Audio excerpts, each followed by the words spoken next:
Hello guys, मी भारती. तर तोंडाला बघा माझ्या काय झालंय.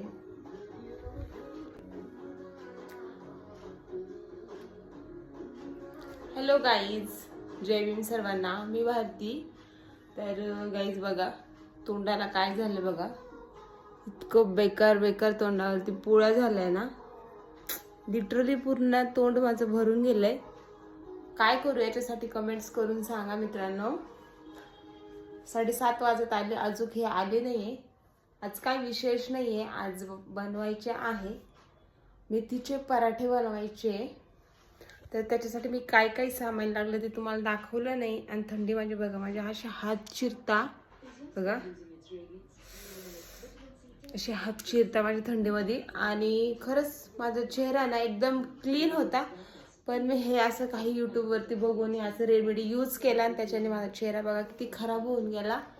तर तुमचा चेहरा जसा आहे तसाच राहू द्या, काही यूज करू नका. मी ना भिजत ठेवलं. तोपर्यंत मला बाहेरून या पोराने आवाज दिला म्हणून मी गेले बाहेर चक्कर मारायला. आणि खूप उशीर झाला होता म्हणून मी बाहेर यांची वाट बघत होते. पण मला वाटलं आज यांना खरंच खूपच उशीर होणार आहे, त्यामुळे म्हटलं जावा घरामध्ये आणि आपण हळूहळू पराठे करायला लागू, कारण की हे कधी येतील सांगता येत नाही. त्यामुळं आणि मी स्वतःच पराठा करत होते आणि स्वतःलाच एवढं हसायला येत होतं, कारण की मी डायरेक्ट भारताचा नकाशा करून ठेवला होता. आणि ते पराठे कसे कर, पण ते वाकडे तिकडेच होतात. पण नंतर मग ते फायनली पराठे तयार झाले, दिसायला पण इतके छान दिसत होते. मग यांनी सोबत दही आणलं. दही आणि पराठा खायला खरंच खूप भारी लागतो. स्वतः मी 1 नंबर खाऊन बघितलं आणि मला पण खूप जास्त आवडलं. कसा वाटला म्हणजे ब्लॉग कमेंट करून